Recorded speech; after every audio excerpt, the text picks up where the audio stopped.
Hi everyone, welcome back to my channel. My name is Tiana Ebong, and this is Chat with Tiana. So in this video, I'm going to be giving you the concluding part of my kidnapped in Nigeria story. So you want to stick around for this. Welcome.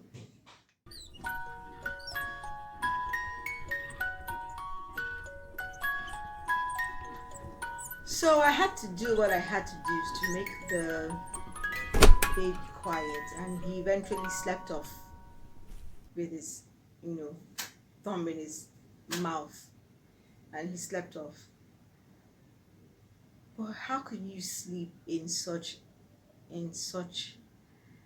headspace? Like, we were sitting in a swamp, things were crawling into your body, and you couldn't even shout because you had been warned to be mute. All the while they were arguing about how much they were gonna ask from the people that they were gonna call to bring them money to, for them to release us. So they were arguing about the amount. There was a lot of argument. This one was calling one price, the other one was calling the other price. They couldn't agree on an amount, but eventually they did. And so they called the number that we gave them, and they started telling them that they had their person with them, and if they didn't bring so and so money, they would kill them. And then they cut the call, and that was it for the night. So we remained there in the swamp all through. Obviously, break. All the while, my husband and I had been praying. So they now made another call to the same person that morning, asking how far, when were they gonna get the money. And mind you, it was a weekend, so in Nigeria, banks don't operate during weekends, and ATMs have limits.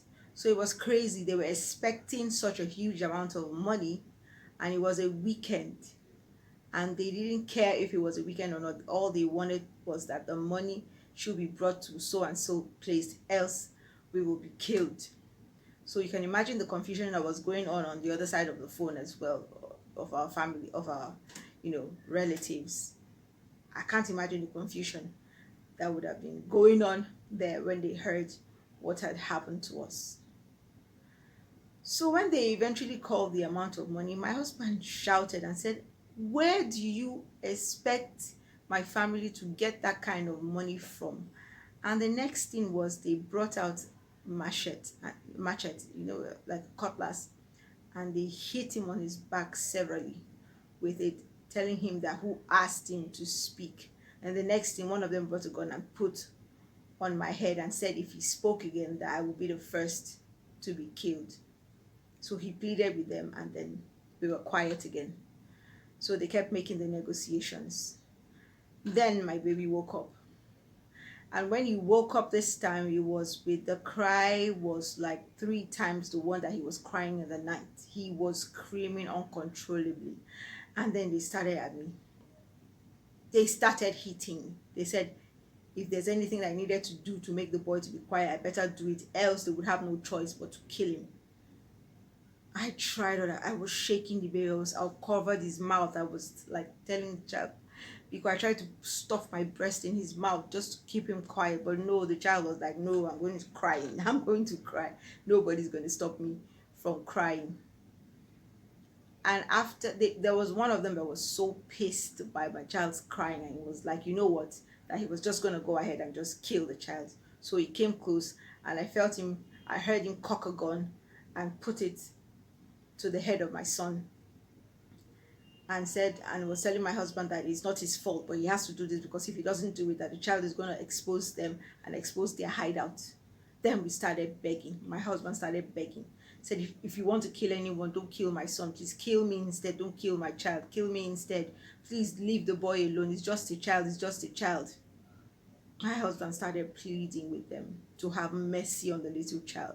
But the one with the gun on my child's head was like, there's nothing they can do, that the child will expose them.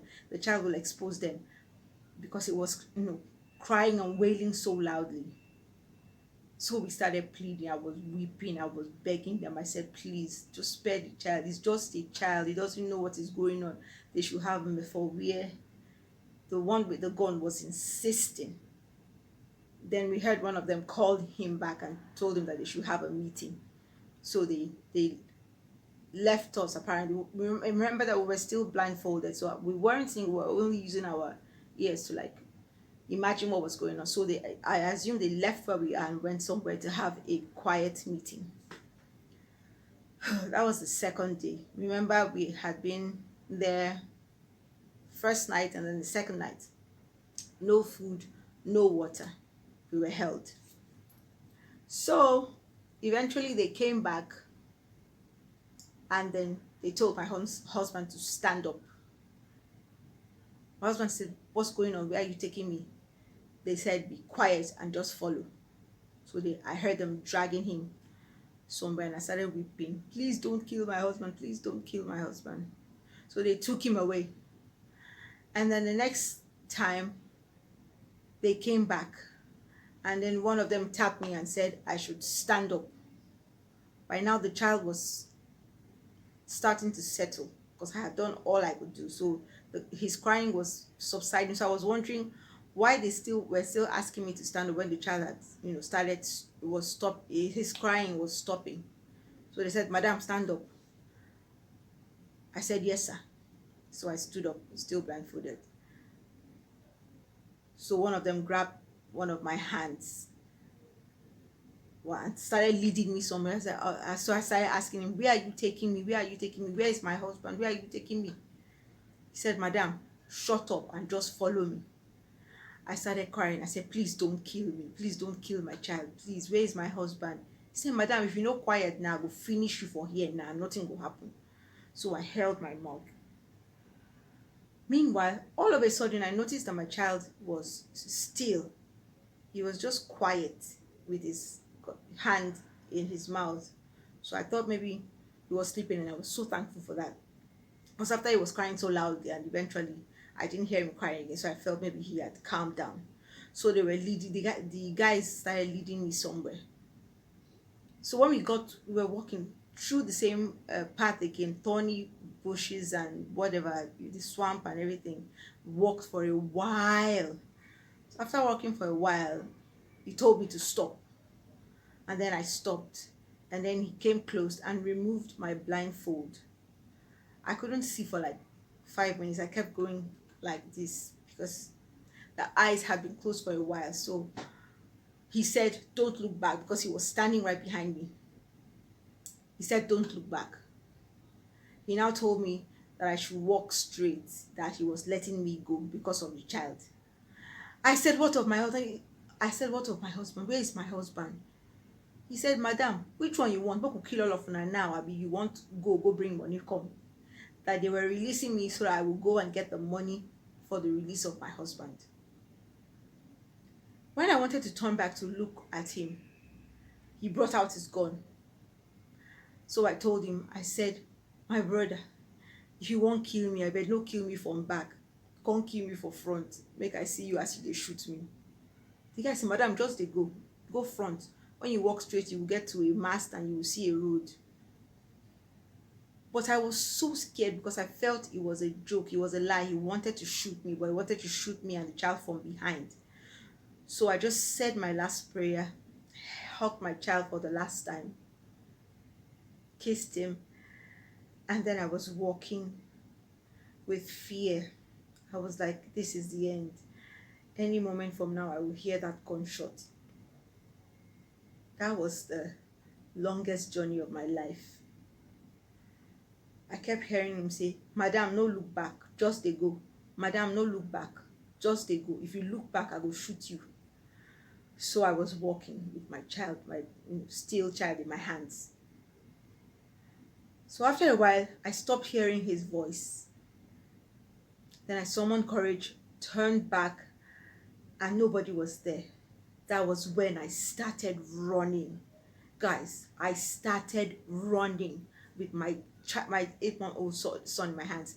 I ran like I had never run in my life before. I didn't know where the heck I was. I didn't know what part, what village or where that was. I started running. Mind you, my feet, there was no shoes. I was bleeding from my legs because of all the thorns that was, that had spiked me. My clothes were a bit torn because of the bushes and the pathway, obviously, maybe from the branches of the trees where we were made to pass through. So I looked literally like a mad person. So I was running with my child. And eventually I found out that day was a Sunday. It was a Sunday morning. So after running for a while, I got to a place and I saw a road.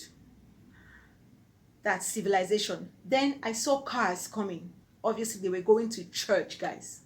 So I started beckoning on them to stop, to help. Please help. They were dodging me like this. They were dodging me.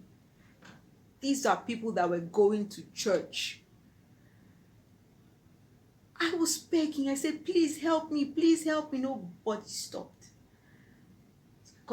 So I continued running. But then I started hearing singing. So I said, okay, there's a church close by. So I started following the sound. Then I followed the sound and I saw a church afar off in an uncompleted building. Eventually, I found out it was the RCCG church. So I ran there with my last strength. I ran and I climbed up the stairs and I ran into the church. As I got to the door of the church, I collapsed with my child. Then the pastor and his wife rushed to me and they started pouring water on me, and I just disrupted their service that morning. So after they poured water on me and I was able to sit up, then my child was not moving. The child was still. I started shouting, my child is dead. My child. The pastor's wife was saying, calm down.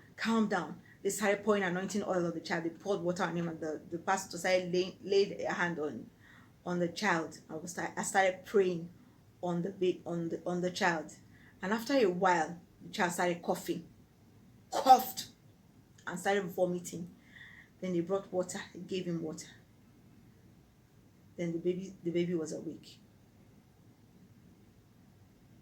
And then they took me to the back of the church and started asking me who I was and what was I doing here, where was I coming from. So I told them that we were kidnapped and I had just been released, but they still had my husband. So they asked me if I was able to locate where my relatives or my in-laws were living. I said yes. So the pastor and his wife and some other pastors, they took me and my child they put us in a car first of all, then they went to get food. And they started telling us that that kidnap case had been something that had started to become very famous in that area, because the area was surrounded by bushes and forest that nobody cared about. So these hoodlums would kidnap people and take them into that forest and then eventually kill them. Even if you paid money, they would still kill you. I started crying. I said, they still have my husband. Does that mean they're going to kill him? They said, calm down, that they're praying for us and they're going to send message to RCCG camp in Lagos. They're going to send message to all the pastors and they will start praying. So we got into the car. I wasn't myself, because my fear was that what were they going to do to my husband who was there all by himself.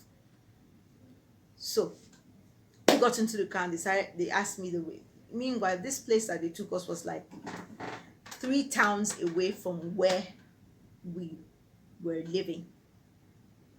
Like 3 communities away. So we had to drive for a long while. So it got to a point I missed the way to my in-laws' house because I was not in the right frame of mind. So they had to go and turn again. It was a long journey. Eventually,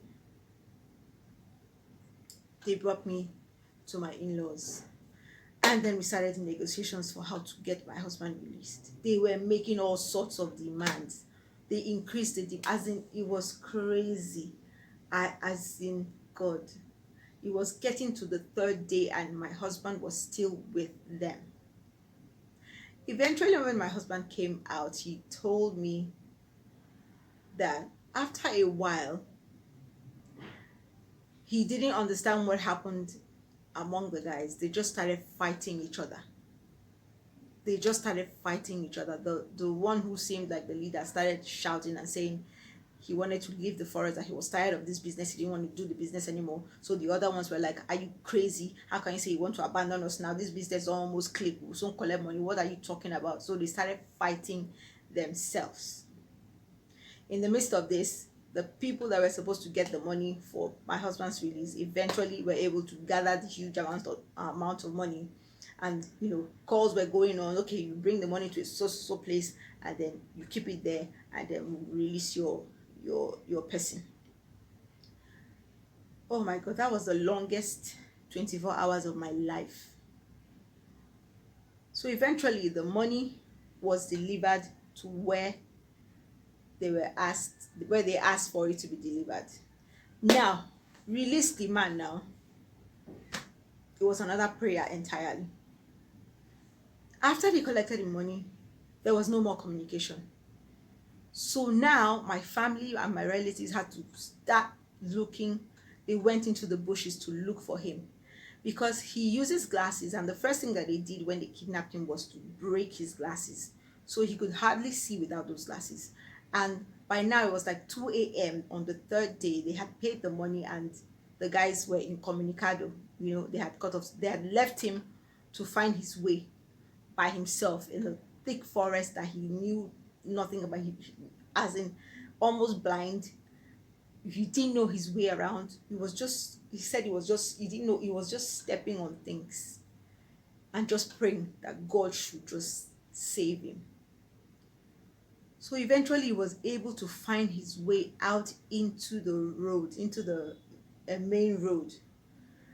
And this was about like 3 a.m. Meanwhile, the whole family were, shared themselves into various search groups to go into that place, to go into the bushes, where I eventually was able to direct them where I ran from, and they were searching for him, and eventually they saw him, and then they took him into the car and we drove home. Guys, have you ever had a near-death experience? It was, oh my God, the faithfulness of God was too much. Because after he was released, that was when we heard that 2 houses from the place that we were staying, a woman was also kidnapped around that time.